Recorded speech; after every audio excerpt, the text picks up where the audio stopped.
मुंह से सुनेंगे इनके साथ क्या हुआ था। इंस्टाग्राम और फेसबुक में बैठे बैठे वो स्क्रॉल कर रहा था। अचानक से वहां पे एक ऐड आया कि 1 लाख रुपया 0.5% पे लोन। मैंने एक बार ऐसे विजिट करके देखूं, मैंने कहा इस पे क्या होता है देखता हूं।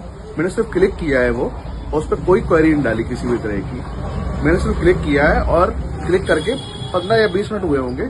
उसके बाद मेरे अकाउंट में 3800 रुपए करके और एक 2400 रुपए और एक 1800 रुपए इस तरह के मेरे अकाउंट में पैसा आने शुरू हो गया।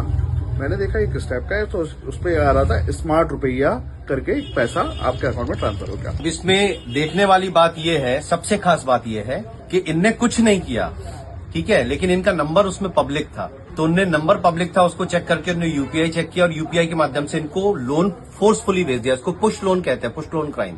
आगे की बात सुनेंगे अपन। फिर हुआ क्या, उसमें थोड़ी देर बाद मैसेज आया कि 6 दिन की डेट है, इसमें आपको 3800 रुपए के 6500 रुपए, 1800 रुपए के 3500 रुपए आपको पे करने हैं। अब मैंने उसके एप्लीकेशन में गया हूँ, मैंने वहां पे क्वेरी डाली है कि सर ये मैंने लोन अप्लाई नहीं किया है, इस टाइप से मेरे पास पैसा आ गया है। तो वहां से पलट के कॉल आता है और कहते हैं उस पर नंबर +8 बांग्लादेश और पाकिस्तान नेपाल का व्हाट्सएप कॉल आती है। वहां से वो बोलते हैं कि आप एक काम करिए, आपको ये पैसा नहीं चाहिए तो एक ये यूपीआई एड्रेस दे रहा हूँ मैं, इस पे आप मुझे पैसा वापस भेजिए। मैंने कहा सर मैं ऐसे कैसे पैसा वापस भेज दूं, मैं भेज दूंगा, आप कहोगे करके तो मुझे मिला ही नहीं। तो मेरे को ठीक है, फिर आपको रखना है, यूज करिए और मुझे 6 दिन बाद आप इतना पैसा आपको जमा करना पड़ेगा। मैंने कहा सर ये लोन तो मैंने लिया ही नहीं है, फिर भी मैंने रखा, मैंने ठीक है 6 दिन बाद ये रिटर्न में कर दूंगा। जब उसकी डेट आई 6 दिन बाद, वो पैसा मैंने वापस विद जो भी उनकी पेनल्टी और वो था ब्याज लगा करके उनको मैंने रिटर्न किया प्रोसेसिंग चार्ज, मतलब 50-60% उन्होंने फाइल चार्ज ये चार्ज लगा करके वो पैसा मेरे से जबरदस्ती ले लिया। लेने के बाद जब मैंने उनसे कहा कि सर ये पैसा मुझे अब दोबारा नहीं चाहिए, मेरे अकाउंट में मत डालिए किसी तरह का, और मेरे को अब इस तरह का मुझे कोई भी पैसे की मैंने ना डिमांड करी ना कुछ। 5 मिनट के बाद वो पैसा फिर से मेरे अकाउंट में आना शुरू हो गया। फिर मैंने दोबारा उनसे कहा कि सर ये पैसा मैंने फिर से अप्लाई नहीं किया है, आपने मेरे को दोबारा दे दिया है। तो उन्होंने कहा आपको नहीं चाहिए, आप फिर रिटर्न कर दो।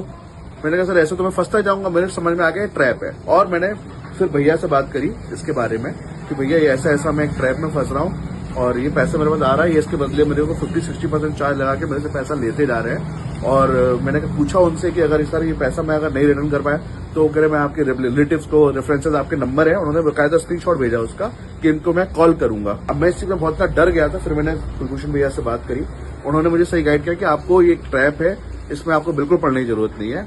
मैंने इसमें बिल्कुल कोई भी इस पर आपको किसी तरह का पैसा रिटर्न करने की जरूरत नहीं है। हमेशा ध्यान रखिए। अब 2 चीजें यहाँ पे आपको सामने समझ में आई। पहला तो इनका फोन नंबर पब्लिक था, उसके क्या नुकसान है। दूसरा ये कि इनकी फोन बुक कैसे शेयर हुई, क्योंकि जब इनने वो रिटर्न करने के लिए जब उसमें वो ऐप इंस्टॉल करी तो क्या हुआ है, आपको अलाउ करना पड़ता है, आप सारे एक्सेस दे देते हैं उसको। तो उस केस में इनकी पूरी फोन बुक और जितनी भी जानकारी थी वो